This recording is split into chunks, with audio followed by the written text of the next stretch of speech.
Deus me trouxe aqui essa noite para trazer uma mensagem. O título dessa mensagem é Família, um plano divino. Ali eu fiz um banner ali, está na tela, ficou bem bonitinho. O irmão Walter está projetando aí, muito obrigado, pessoal da assistência aí. Meus amados, hoje eu quero falar um pouco sobre um assunto que é muito importante e que é muito caro para nós cristãos, que é sobre a família e sobre o plano divino para a família. E eu já quero começar lendo um texto bíblico que se encontra em Gênesis, capítulo 1, versículo 27 e o início do versículo 28, que diz assim a palavra do Senhor: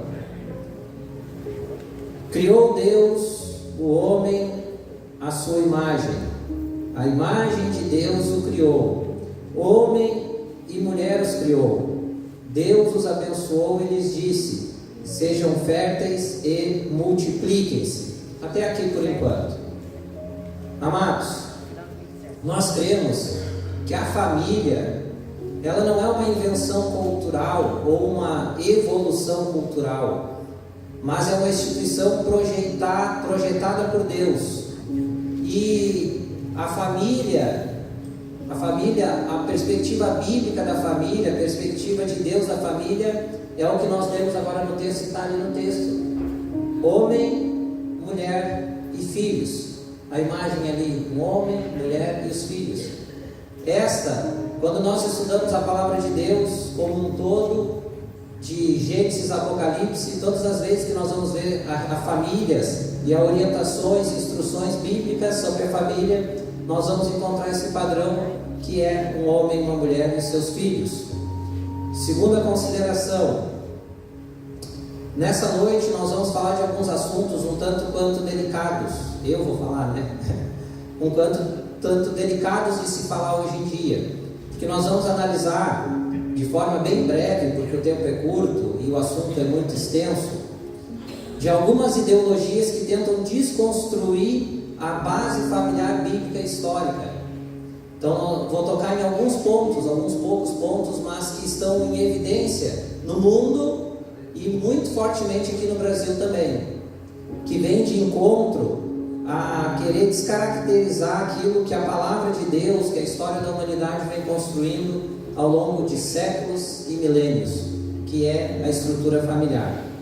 Dito isso, amados, existem hoje em dia diversos movimentos que eles não se conectam, mas de alguma forma eles todos se conectam, tá? E hoje se dá o nome de movimento progressista ou progressismo. Até trouxe uma definição aqui para explicar para vocês, porque nós vamos falar de uma pequena parcela, de umas pequenas pautas desse movimento, mas de alguma forma ele está interligado. Uma definição breve para quem não sabe o que é o movimento progressista, ou também conhecido como progressismo. Progressismo é um movimento político e filosófico que defende a melhoria da sociedade por meio de reformas sociais, científicas e econômicas. Então, quando a gente fala em progresso é uma coisa boa, pastor. Quando a gente fala, né, progresso da sociedade, irmãos, pastor Douglas, é uma coisa legal. Todo mundo quer progredir. A gente quer que as sociedades progridam, cresçam, evoluam. Isso é um tema bom e que é comum a todos, né? A gente quer que cresça a sociedade, melhore, que a ciência avance, que a economia avance. Isso tudo é bom. Agora o que esse movimento traz é algumas metodologias, algumas ideologias para que isso aconteça. Aí é que mora o problema. Por exemplo, esse movimento progressista traz várias pautas importantes que nós, como cristãos, vamos nos identificar, que é a melhoria nos direitos da sociedade, nos direitos sociais, nas legislações, na desigualdade financeira. Tudo isso são coisas boas. Porém, todavia, este movimento traz alguns temas que nos afastam e nos preocupam, além de nos afastar. Por exemplo, eu vou citar 3 temas apenas aqui, só para vocês entenderem. Depois vocês podem pesquisar melhor na internet, no Google, vocês vão achar bastante informação. Mas esse movimento, ele defende legalização das drogas como uma forma de progresso da humanidade, a legalização do aborto como também uma forma de melhora para a sociedade, e também novas estruturas familiares que desconstruam essa estrutura familiar que nós temos posta. pela palavra de Deus. Então, por exemplo, esses são 3 temas do movimento progressista que nós não temos como cristãos de nos aproximar e nem apoiar. Entre outros, são muitos outros que também nos afastam, mas esses 3 são temas que hoje são muito discutidos, e esse movimento luta muito, na área política principalmente, para que se aprovem leis, como já aconteceu em outros países, e também tem essa proposta bem grande no Brasil, que alterem essas realidades, que atendam essas pautas. E apesar muitas vezes de serem movimentos que não são tão grandes em número de pessoas, eles lutam e eles falam, eles não têm medo de ir para a internet falar, para as redes sociais de falar, de provocar vereadores, deputados, senadores, presidente da república, governadores. Eles lutam muito por esses direitos que eles querem ter. E nós como igreja também temos que lutar. Por que eles que são muito menores que nós conseguem fazer um barulho tão grande, e nós que temos um poder, uma massa gigante de corpo de Cristo aqui no Brasil, temos que nos calar? Não. Antes de entrar, irmãos, em 2 pontos aqui importantíssimos desse movimento, só para mostrar, para nós poder entender como ele vem em rota de colisão com a palavra de Deus, eu preciso fazer algumas considerações importantes. Por quê? Porque além de pregar nessa noite, eu também quero chamar todos que estão aqui, toda a igreja, a lutar junto com a gente por essas pautas, a não se calar e a de alguma forma saber se posicionar também, porque é muito importante o posicionamento. Enquanto nós estamos muito na defensiva, pastor, eles estão atacando, eles estão progredindo, eles não têm vergonha, eles têm coragem, eles colocam a cara lá, eles falam mesmo. E nós também temos que lutar. Mas antes de tratar desses pontos, eu preciso fazer algumas considerações importantes. Porque também não adianta lutar da forma errada, né, irmãos? Porque quando a gente luta da forma errada, a gente se atrapalha, a gente perde a razão. E a gente até envergonha o evangelho dependendo de como nós lutamos. Então, 2 considerações importantes. Primeira, quando nós criticarmos ideologias ou movimentos sociais, nós não devemos atacar as pessoas. Nós temos que... Isso eu aprendi com uma palestra com um juiz de direito, que eu assisti a palestra dele, ele me ensinou. Eu nunca mais esqueci, há muitos anos atrás. Ele disse que quando nós temos que criticar algo no âmbito político, filosófico, histórico, nós criticamos a ideia da pessoa e não a pessoa. Então, quando alguém quer falar para nós de algum dos temas do progressismo, essas coisas que nós estamos abordando aqui, nós temos todo o direito e dever de dizer que não, eu não concordo, e discordar do pensamento da pessoa, mas sem ofender a pessoa. Porque no momento que nós discordamos do pensamento da pessoa e ofendemos a pessoa, coisa do tipo: eu não concordo com a legalização do aborto que tu defende, mas tu só de pensar isso, tu é um lixo de pessoa, tu é uma pessoa que mostra o teu caráter. Aí nós já estamos entrando na questão moral, nós já estamos ofendendo a pessoa, inclusive nós perdemos a razão e podemos até ser processados por isso. Então nós temos que ter sabedoria de criticar, de discordar com respeito, criticar pensamentos, discordar de pensamentos e colocar o nosso pensamento, mas respeitando a pessoa. E é possível fazer isso, até porque não é só por medo de um processo judicial que a gente pode sim sofrer, mas é também por não envergonhar Cristo. Porque quando nós olhamos para a palavra de Deus, nós vemos Cristo chegar em ambientes que naquela época ninguém chegava, em leprosos, em prostitutas, em adúlteros, em cobradores de impostos. E a gente nunca vê Jesus com pedra na mão com aquelas pessoas, mas levando a palavra de amor, a palavra que transforma. Então, independente, essas pessoas, elas precisam tanto quanto nós do amor de Cristo. Essas pessoas, elas precisam da transformação que um dia chegou a nós através do sacrifício de Jesus. Então nós temos que discordar das ideias, mas respeitar essas pessoas. E por fim aqui, amados, nós devemos nos posicionarmos em defesa da nossa fé, como eu disse, de forma respeitosa. Não tem nenhuma lei, graças a Deus, no Brasil. Alguns países têm lei proibindo, e leis severas, inclusive, onde é proibido o cristianismo, mas aqui no Brasil não. Nós temos liberdade religiosa. Podem nos chamar do que quiser, mas se para nós o padrão de família é esse, nós estamos num país que nos dá toda a autoridade de dizer que o padrão é esse e a nossa base é essa aqui, a palavra de Deus, de forma respeitosa. Nós temos que sim defender a nossa fé, nós temos que sim defender as nossas crenças, e não apenas nos ouvir essas coisas e nos calar. E quando a gente se cala, enquanto mais a gente se calar e menos quiser tocar nesse campo minado, que é um campo minado, mais esses grupos, mais esses movimentos vão crescer e vão falar, porque eles não têm vergonha de defender o que eles defendem. Amém, amados?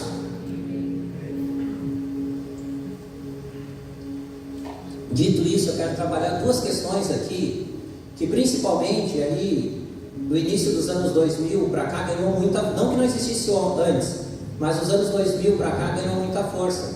E aqui cabe uma observação para todos que são adultos, já da geração ali de 1980 ali e tal, da minha geração para trás. Nós crescemos em uma sociedade onde essas pautas não é que não existiam, mas elas não tinham quase espaço. Esses movimentos ou não existiam ou eram muito pequenos. Nós crescemos em uma geração ainda, isso é muito importante da gente lembrar, que independente de nós sermos cristãos ou não, de vir de lá cristão ou não, existia um modelo familiar que era esse aqui. Isso era uma questão cultural. Então mesmo aqueles que, como eu não cresci num lar cristão, essas pautas de família, do conceito de homem, do conceito do que é uma mulher, eram padrões na sociedade. Então nós não tivemos esse problema na nossa infância, nós não tivemos esse problema na nossa adolescência nem na idade jovem adulta. Mas os nossos filhos, os nossos netos, o pessoal que vem dessa geração de 2000 para cá, está crescendo já numa sociedade em conflito. Então nós não podemos tomar por regra aquilo que a gente viveu. Nós não podemos pensar que não, que aquilo está em nós, a gente cresceu assim. Hoje é diferente. Hoje existem as redes sociais, esses movimentos que entram nas escolas, as universidades públicas, então, são plataformas hoje, as universidades federais, então, isso aqui, se tu não for adepto a esses movimentos aqui, é capaz até deles te expulsar da universidade, se tu não defender essas pautas aqui, ou tu vai ser colocado de fora, de lado. Então nós temos que entender que não é só para nós estamos fazendo isso, pregando essa mensagem, trazendo esses temas, para o bem dos nossos filhos, dos nossos netos, dessa geração que está vindo, que está sendo bombardeada por essas informações, que está sendo atacada grandemente por essas ideologias que vão contra a palavra de Deus. Amados, o primeiro tema que eu quero falar aqui, e esses dois temas que eu vou falar, que é bem brevemente, são muito fortes hoje, essas pautas. Que primeiro é o feminismo, né? E assim como o progressismo, nós vamos encontrar dentro do movimento feminista, que é um movimento que não existe só no Brasil, ele é mundial, várias pautas que nós como cristãos vamos defender, como por exemplo, o movimento, qual é o pano de fundo do movimento feminista? É buscar direitos e igualdade para as mulheres em relação aos homens. E vão ter argumentações em que a gente vai concordar com esse ponto, com certeza, que historicamente as mulheres foram subjugadas, foram massacradas, tiveram agora há pouco tempo, por exemplo, que tem direito a voto, que tem direito a trabalhar fora, enfim, que as mulheres eram maltratadas, espancadas pelos homens e não tinham direitos de defesa. Tudo isso nós concordamos, e isso tudo é verdade. E nós como igreja também defendemos essa pauta, mas nós não precisamos ser feministas para isso. Nós precisamos pregar a palavra de Deus, porque a palavra de Deus trata a mulher e o homem sem distinção. Deus fez o homem e a mulher à sua imagem. Aleluia! Agora, esse pano de fundo parece muito bom e de certa forma nós concordamos. Então é um ponto, são pontos convergentes. Nós queremos sim que aprovem na Congresso Nacional, nas câmaras de vereadores, nas estaduais, direitos de proteção às mulheres. Nós vamos apoiar sempre essas pautas. Sempre vamos apoiar todo o direito da mulher. Mas, além disso, eles trazem, por exemplo, entre outras coisas, pontos divergentes, que nos é muito caro, como a legalização do aborto. Hoje, uma das principais pautas do movimento feminista mundial, pastor, é a legalização do aborto. Eles têm até um slogan, que eu vou refutar nessa noite, como eu disse, eu vou refutar ideias, não pessoas, né? Não criticar pessoas. Eles têm um slogan que é o seguinte: meu corpo, minhas regras. É o slogan deles na questão de legalização do aborto. E no Brasil existe um movimento muito forte dentro da política, vocês podem pesquisar na internet quem defende esse movimento, quais aspectos políticos defendem, da legalização do aborto. E parece assim que no Brasil é uma coisa que nunca vai acontecer, que está longe de nós, mas na Argentina e no Uruguai, que são nossos vizinhos, recentemente foi legalizado, assim como vários países da Europa. Essa é uma pauta que está avançando. Não é algo, pastor Marco, o pastor está falando bobagem, coisa que nunca vai acontecer. No Uruguai e na Argentina já está legalizado, são nossos vizinhos, foram colonizados como nós, os europeus. Em vários países europeus também já foi legalizado. Então é algo que está acontecendo e nós temos que abrir os olhos para isso. Palavra de Deus, Jó, capítulo 31 e versículo 15. Vamos ver o que a palavra de Deus fala sobre a concepção. Diz o seguinte a palavra: aquele que me fez no ventre materno, não os fez também? Não foi Ele que nos formou, a mim e a eles, no interior de nossas mães? Aleluia! No ventre materno, Deus nos formou, cada um de nós, no ventre materno, todos, no interior das nossas mães, lá nós somos formados. Isso nos leva a crer, entre tantos outros textos bíblicos que trazem o mesmo ensinamento, que a vida, irmãos, ela inicia na concepção. Quando a mulher engravida, depois de ter o ato sexual com o homem, e concebe e engravida, ali já inicia uma vida da espécie humana. A palavra de Deus tem vários textos bíblicos que falam disso, que Deus nos escolheu desde o ventre, como esse texto maravilhoso, aquele que nos fez no ventre materno, no interior das nossas mães. E aqui eu não estou falando só de Bíblia. Se nós estudarmos a biologia, a ciência do corpo humano, a biologia vai comprovar que a vida de qualquer ser se inicia na concepção. Ali vai ter a formação, é na concepção. É depois, durante o período da gravidez, que a criança vai se desenvolver, e não só da espécie humana, de qualquer outra espécie. Mas ali, quando a mulher engravida, tem uma vida, um ser ali dentro, feito por Deus, escolhido por Deus, preparado e projetado por Deus, que está em desenvolvimento no ventre materno da mulher. Aleluia! E é uma vida humana. É uma vida humana. Por que eu digo isso? Porque esse movimento defende coisas, por exemplo, do tipo que a vida só inicia depois que a criança nasce. Que enquanto a criança está no ventre materno, ela não é uma vida, ela é um feto. Ela não tem vida. A vida é só depois que sai e nasce. Eles usam esse argumento, por exemplo, para defender o aborto. Outro argumento que eu acho absurdo, e eu faço questão de desconstruir aqui, para que nós tenhamos esse entendimento de quando chegar isso aí, quando os filhos de vocês, os nossos filhos, chegar falando essas coisas para nós, ou nós entender isso, que isso está afetando os nossos filhos, nós saber rebater. Eles defendem, como eu disse antes, meu corpo, minhas regras. É uma dos lemas deles, que é tipo assim: o bebê é da mulher, é da mãe, então ela pode tirar a hora que ela quiser, porque é dela, o direito é dela. Isso é um absurdo. Isso é um absurdo. A primeira questão que a gente tem que pensar é a seguinte: alguma mulher consegue conceber um filho sozinha? Sozinha ela consegue conceber uma criança? Não, nunca, jamais. Nenhuma espécie consegue, feminina, do sexo feminino, conceber sozinha. Tem uma participação do homem, do sexo masculino. É um relacionamento, é o esperma do homem que entra dentro da mulher e vai para o útero. Então, primeira coisa, o bebê que está ali dentro não é da mulher. É da mulher e do marido, ou do homem. É algo que foi feito junto. Então, aquilo que está dentro dela, não é dela. Até porque aquele bebê vai ficar 9 meses ali e vai sair. E vai cortar o cordão umbilical, e ali vai ter vida. E ele vai se desenvolver assim como todos nós que estamos aqui vamos viver.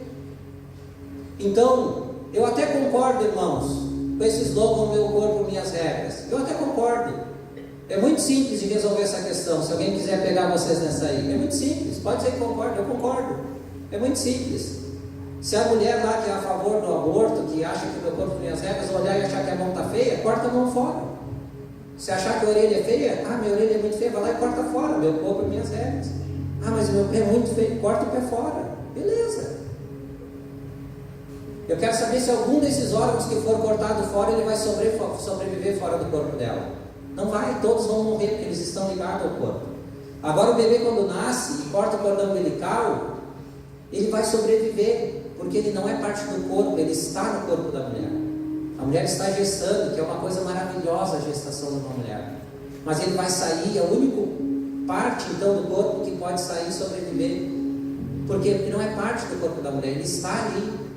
É o período que está ali. Amados, outras coisas absurdas que eles defendem, que o feto não tem sentimento, que enfim, que a vida só começa depois.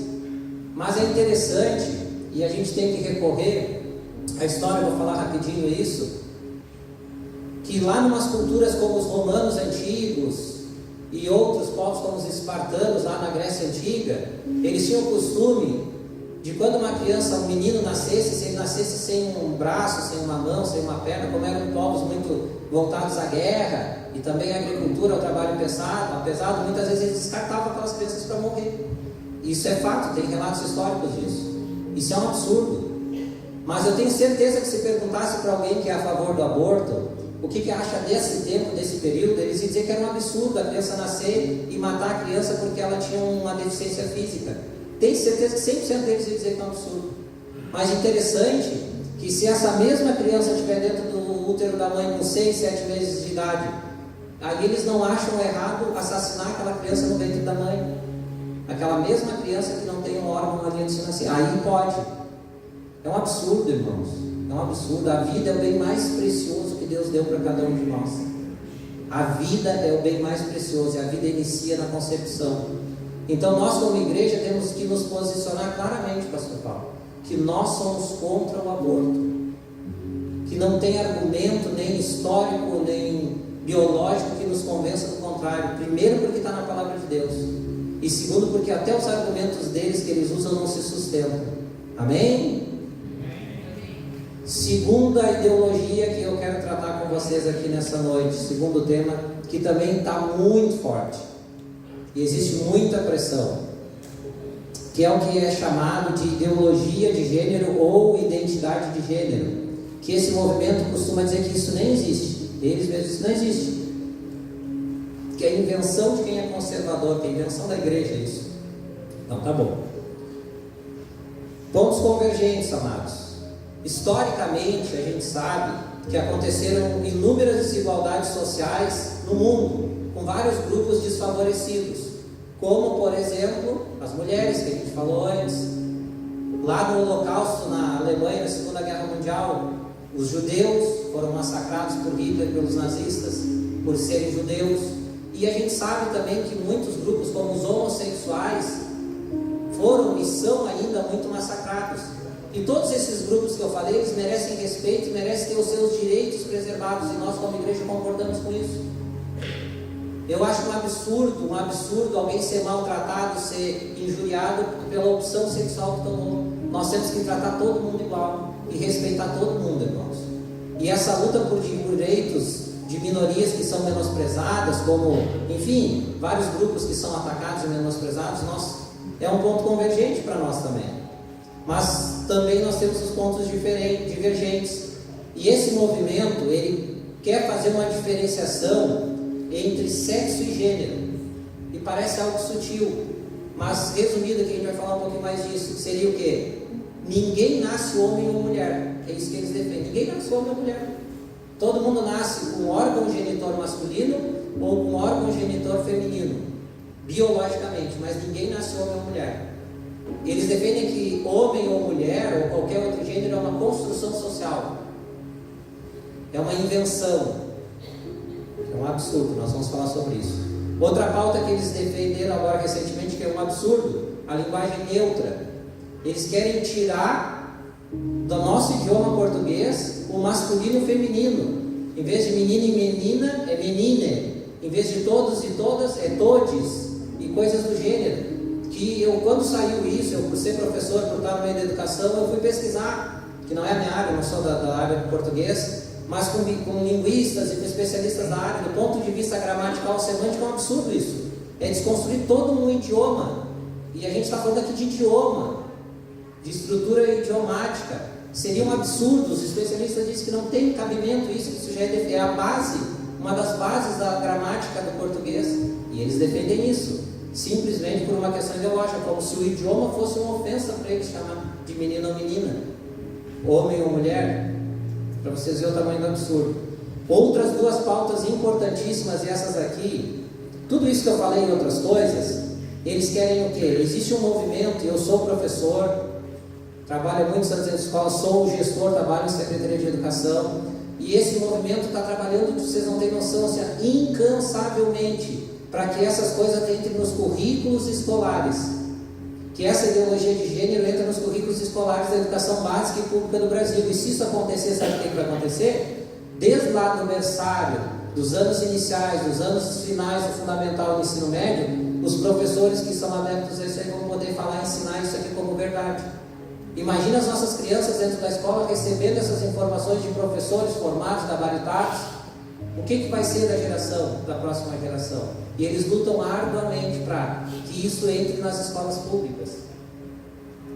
É uma luta ferrenha dentro da educação. E eles querem mudar as leis do Brasil do tipo assim, quem se posicionar, mais ou menos de grosso modo, tá? Que são termos jurídicos. O que eu estou fazendo hoje aqui ser considerado crime. E eu posso ser, inclusive, processado pelo que eu estou falando agora. E eles querem que isso seja legalizado.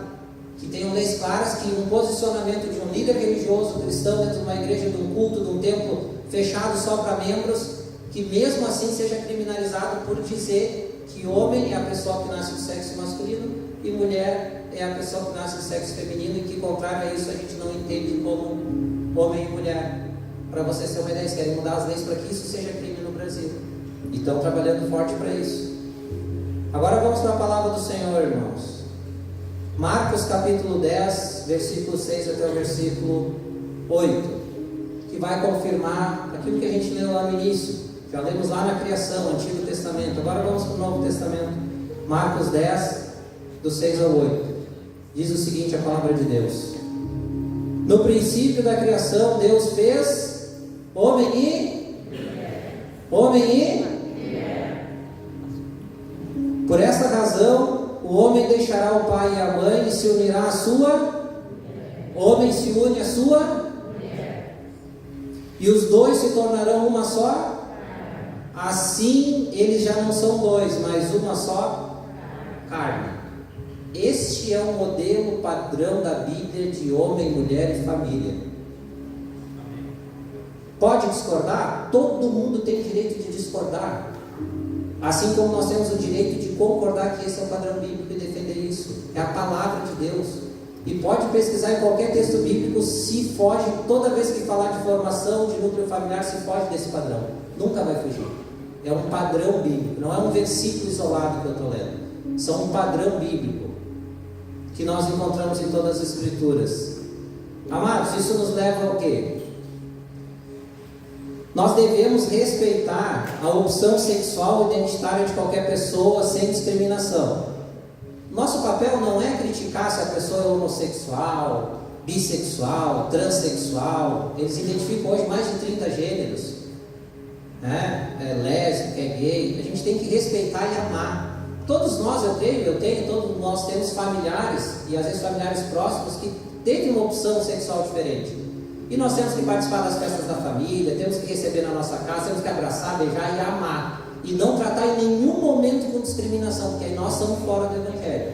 Nós temos que amar todas essas pessoas, respeitar e estar no nosso meio. E se entrar aqui alguém, ou tiver alguém aqui amado por nós, e sempre vai ser bem recebido, de braços abertos, do jeito que é e do jeito que escolher.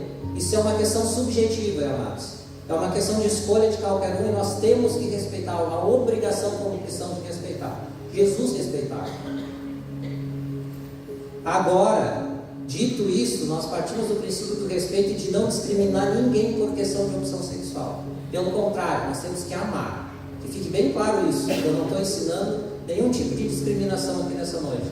Nós temos que amar essas pessoas e crer que Deus vai fazer a obra dele no momento certo. Amém? Mas, amados, eles atacam. Qual é o principal argumento deles? Que essa construção de homem, mulher e família padrão, eles chamam de cultura ocidental judaico-cristã. O que eles vão dizer? Que isso não é algo da humanidade. Resumindo aqui, que isso não é algo da humanidade, que isso é uma construção da religião cristã, da igreja católica, dos evangélicos depois que vieram para a mesma linha, que é uma construção. Só que o que acontece? Eles dizem que a culpa é da igreja, isso. E eles chamam de conservadores, de tradicionais. Isso é culpa dele. Aí eles batem na gente explicitamente. Pessoal, que é uma questão do cristianismo. Irmãos, eu vou dar uma explicação para vocês aqui, como historiador. Eu sou historiador também. Depois a gente vai para a área da teologia. Mas historicamente, amados, não se sustenta de maneira nenhuma esses argumentos deles. Por quê? a história da humanidade, ela aponta para um padrão humano de que homem é a pessoa que nasce do sexo feminino e mulher é a pessoa que nasce do sexo, homem é a pessoa que nasce do sexo masculino e mulher é a pessoa que nasce do sexo feminino. Isso fora do cristianismo. Por quê? Essa culpa que eles colocam na igreja, esse padrão não foi definido pela religião cristã. Se nós parar para pensar, o cristianismo tem 2000 anos de história, mas o cristianismo começa a influenciar a sociedade só depois de 400 anos, porque por 300 anos foi perseguido e só no ano 395 ele virou religião oficial do Império Romano. E dali para frente que ele começa lentamente a influenciar a Europa, um pedacinho da África, um pedacinho da Ásia e América aqui como um todo. Então nós temos em torno de 1.600 anos de cristianismo como uma religião dominante de algum lugar. Então todo mundo que viveu 1.600 anos antes não foi influenciado pelos cristãos. E muitos povos que viveram depois de 400, como os americanos aqui, que até 1500 por aí, 1490 e poucos, os europeus não chegaram aqui, também não eram influenciados pelos cristãos, pela religião cristã. E o que eu posso falar para vocês como historiador é que existe um padrão. E eu vou falar rapidamente alguns exemplos. Qual é o padrão de todas as sociedades que eu como historiador estudei até hoje? E que eu desafio qualquer historiador a dizer que eu estou errado. Vai ficar gravado, se alguém ver, pode questionar. Todas as sociedades que nós estudamos na história como disciplina, como área das ciências humanas, elas estabeleceram um padrão. Se nós pegarmos os aborígenas que vivem lá, que viviam há 10 mil anos atrás, lá na Oceania, na Austrália, nós temos um padrão. As pessoas, os homens, eles eram provedores e protetores, e as mulheres eram administradoras do lar. Quem saía para caçar, pescar e para a guerra? Os homens.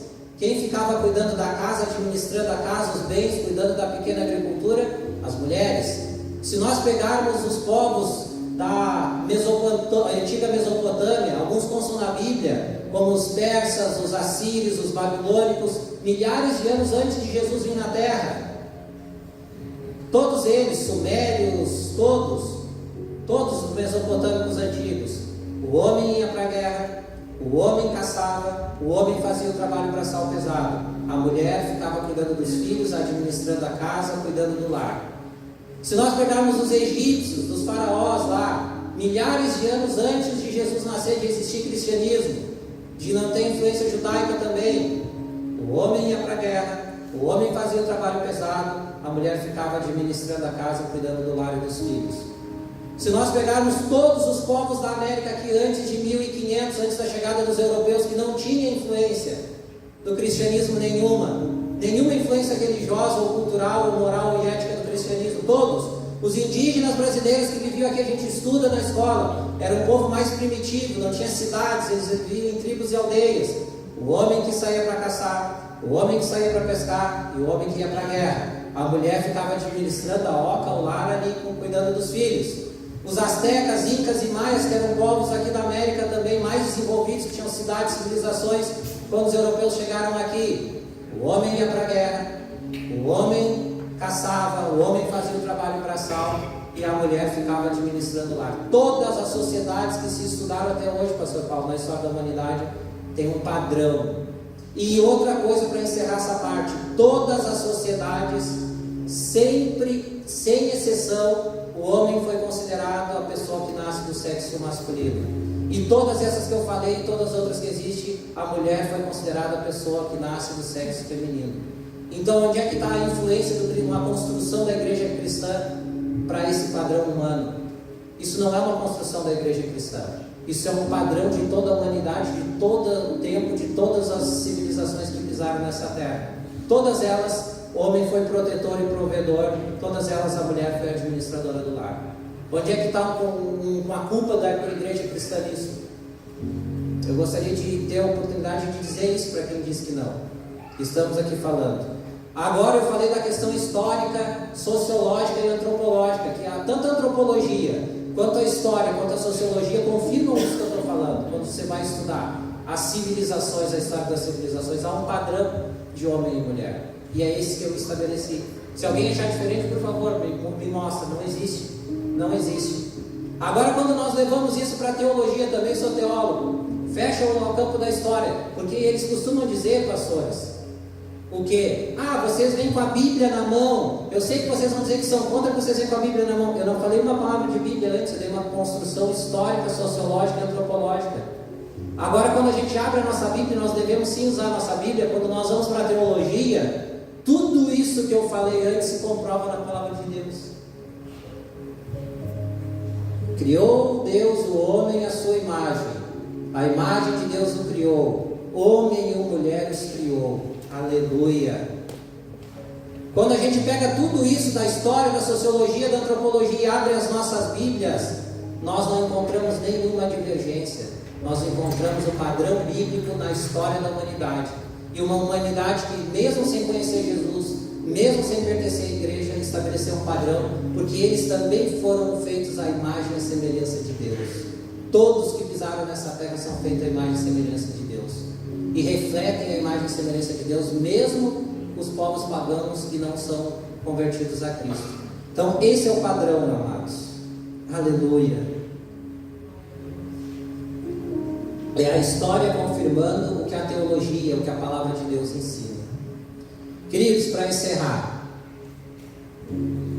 antes eu preciso fazer uma pergunta. Quem acha esse tema relevante? Hoje na pregação é um tempo mais reduzido, mas quem acha esse tema relevante e acha que a igreja, aqui na igreja a gente poderia abordar isso com mais tempo, com mais calma e conversar mais sobre essas ideologias e sobre como refutá-las biblicamente? Quem acha que isso seria uma coisa proveitosa na igreja, pode ser sincero. Eu não costumo interagir muito na hora da pregação, mas quem acha, levanta a mão aí para eu ver. Que seria algo interessante nós trabalhar com mais tempo, com mais calma, tipo uma tarde de sábado ou uma noite de sábado. Glória a Deus. Então vou dizer uma coisa para vocês. Próximo seminário teológico do Ministério de Ensino vai ser com esse tema e vai ser esse ano. Então todos vocês estão convidados para passar uma tarde ou uma noite com nós aqui. Nós vamos estipular a data. Eu já conversei com o pastor Paulo e esse é o tema do nosso próximo seminário teológico esse ano ainda, lá para outubro, novembro, nós vamos estabelecer uma data. Então todos vocês que levantaram a mão já estão convidados. Amém? Nós vamos trabalhar esses temas aí, passar uma tarde junto aqui, ou uma noite de sábado, e destrinchar, convidar os jovens, porque é muito importante os jovens da igreja ter acesso a esse conteúdo. Daqui a pouco, até no sábado de noite, que é o dia de culto lá dos jovens, pastor Felipe, para pegar nós aqui e os jovens também. Isso é muito importante. Então, já fica essa dica aí. Nós vamos trabalhar isso aí mais. Graças a Deus, estava com medo que eles não levantassem a mão, pastor. Mas é bênção de Deus. O povo aqui é crente. Amados, vamos concluir essa mensagem em 2 pontos então. Primeiro, devemos combater todo tipo de ensinamento que vai contra os valores morais, éticos e espirituais ensinados na palavra de Deus. Tudo que diz respeito à moral, ética e espiritualidade, que a gente não encontra respaldo na palavra de Deus, ou que a palavra de Deus ensina de um jeito e está aí fora ensinando de outro, nós temos que combater. Não é só não aceitar, nós temos também que rejeitar. 2 exemplos bem rapidinho, amados, bíblicos. Povo de Israel. De quando surge o povo de Israel em diante, aqui nós temos o Antigo Testamento para comprovar. Deus dá a lei para Moisés, os 613 mandamentos lá, que são imperativos positivos e negativos, que é o quê? Faça isso e não faça aquilo, faça isso e não faça aquilo. Tem a lei lá, dizendo que é certo e que é errado, tanto na questão moral, ética, como espiritual. Povo de Israel, a história do povo de Israel é bem fácil de resumir, irmãos. Várias e várias e várias ao longo das centenas de anos se voltando contra Deus, caindo em quê? Pecado de idolatria, coisas que a Bíblia lá já condenava para eles: idolatria, prostituição, vários tipos de desvios morais, morais e espirituais, inclusive chegaram ao ponto que você vai achar lá de sacrificar filhos, crianças. Reis de Israel fizeram isso, pessoas de Israel fizeram isso. Agora, quando você for estudar um pouquinho a questão cultural, você vai achar uma coisa que é interessante, que bate em nós hoje. Vocês vão ver que a raiz dos desvios do povo de Israel sempre foi influência cultural dos outros povos. Foi por que Deus disse lá? Tem gente que diz que Deus é discriminatório porque disse para não ter filhos com pessoas de outros povos.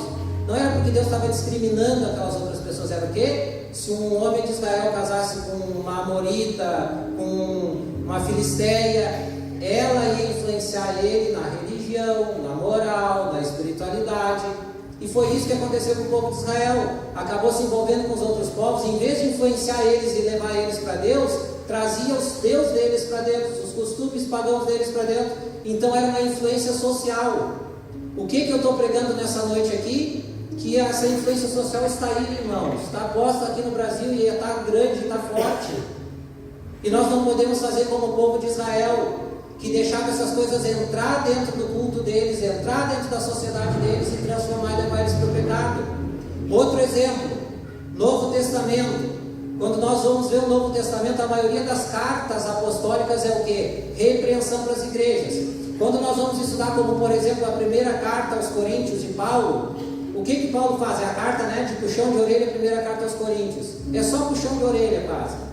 Boa parte dos puxões de orelha que Paulo dá lá, alguns são de ordem espiritual, mas muito deles, comportamento, prostituição, enfim, relação entre pai e filho, enfim, um monte de coisa, moral. Você vai estudar a cidade de Corinto, onde estava essa igreja, existia um termo naquela época que era coriantinizar. Lá naquela cultura, quando eles viviam, isso a gente falava do Império Romano corrompido, que eram os valores, padrões morais e éticos deles eram lá embaixo. Quando eles diziam assim, o cara ali está corintinizando, estava dizendo que ele era depravado. Então aquela influência daquela sociedade de Coríntios levava aquela igreja que estava nascendo para o pecado. De novo influência social, de novo essas ideologias lá. Então tanto no Antigo quanto no Novo Testamento nós temos esse padrão, meus amados. Então nós temos aqui, para encerrar, para ver o porquê que a gente tem que pregar isso hoje. Porque assim como os judeus foram influenciados, como os cristãos primitivos foram influenciados, nós estamos sendo influenciados hoje. E nós ainda temos como eles a base, como a palavra de Deus. Eu coloquei aqui para encerrar uma frase que eu achei bem importante, amados. O antídoto para o veneno da mentira é a palavra da verdade. Eu vou repetir. O antídoto para o veneno da mentira é a palavra da verdade. A igreja ela não pode se omitir diante desses movimentos que querem perverter a humanidade e que querem perverter o cristianismo. A igreja tem que se levantar, se colocar de pé, falar, pregar, ensinar e lutar usando as armas e as estratégias certas, meus amados. Mateus 5, versículo 11 e 12. Mateus 5, versículo 11 e 12. Bem-aventurados serão vocês quando... E aqui está a chave de interpretação desse texto, pastor Paulo. Antes de eu continuar, tem muita gente que diz, eu estou sendo insultado, eu estou sendo injuriado, estou sendo caluniado, mas Deus vai orar por mim. Irmãos, a chave desse... Mas às vezes a pessoa fez um monte de coisa errada, está colhendo o que ela plantou, e aí está querendo usar um texto bíblico como esse. Olha o versículo, diz assim, bem-aventurados, sermão do monte de Jesus Cristo. Bem-aventurados serão vocês quando? Por minha causa. Quando por minha, esse é o segredo. Quem é a minha causa aqui? Quem é que está falando? Jesus Cristo. Quando por causa de Jesus Cristo os insultarem, os perseguirem e levantarem todo tipo de calúnia contra vocês. E aí Jesus diz, alegrem-se e regozijem-se, porque grande é a sua recompensa nos céus. Pois da mesma forma perseguiram os profetas que vieram antes de vocês. Aleluia. Pastor Paulo, quantas vezes o senhor foi insultado, o senhor foi injuriado, o senhor foi caluniado, e eu sei de muitas histórias, o senhor já contou e a gente sabe quantas vezes, por causa do amor de Cristo, por defender a igreja, por querer o melhor para a igreja. Quantas vezes Deus deixou de pé alguma calúnia, alguma injúria? Quantas vezes conseguiram provar alguma coisa contra o senhor? Pastor, pode se levantar, pode injurar, pode se levantar contra, é Deus quem lhe protege. Enquanto nós estiver sendo injuriado, caluniado, acusado por amor à obra de Deus, por amor a Cristo, por vir aqui se expor e pregar, é Deus quem nos protege. E é Ele que diz que grande é a sua recompensa nos céus. E não é algo novo, ele vai terminar dizendo, os profetas, ele está falando para os apóstolos aqui, Os profetas que vieram antes de vocês já sofreram perseguição por pregar a verdade. Vocês vão sofrer a perseguição por pregar a verdade. E a igreja, 2000 anos depois, vai sofrer perseguição por pregar a verdade. Mas é Deus quem nos justifica. É Deus quem nos protege. Um dia eu vou ter que chegar diante de Cristo, cada um de nós, e apresentar as nossas mãos e dizer: Senhor, Tu me deste o dom, a palavra, e está aqui as minhas obras. A gente não é salvo por obras, mas nós vamos ter que prestar conta do que a gente fez ou se omitiu de fazer. Principalmente aqueles que têm o chamado para ensinar na igreja. Todo mundo vai ter que prestar conta, mas nós não podemos omitir. Amados, para encerrar, é as nossas vidas, é as vidas dos nossos filhos que estão em jogo. É uma geração que está crescendo sem essa base familiar, que quem é mais antigo um pouquinho cresceu sem essa estrutura familiar. E se nós não cumprirmos o papel de ensinarmos essa nova geração, os nossos filhos, os nossos netos, os nossos sobrinhos, os nossos afilhados, se nós não falarmos dessas coisas, pode ter certeza que um celularzinho na mão, a rede social vai falar. Pode ter certeza que lá na escola vai ter quem fale. Se nós não cumprirmos esse papel de falar dessas coisas, de ensinar essas coisas do tempo certo, do jeito certo, pode ter certeza de uma coisa: se você se calar, vai ter gente que vai abrir a boca e vai falar, principalmente pelas redes sociais. Esses movimentos atuam muito nas redes sociais. O meu desejo é que nós nos levantamos como igreja. Se as outras vão fazer ou não, não sei. Se esse movimento vai ganhar mais força ou não, não sei. Mas nós temos que fazer a nossa parte e preparar essa geração para ser uma geração que cresça aos pés do Senhor, alicerçada nos ensinamentos do Senhor. Aleluia.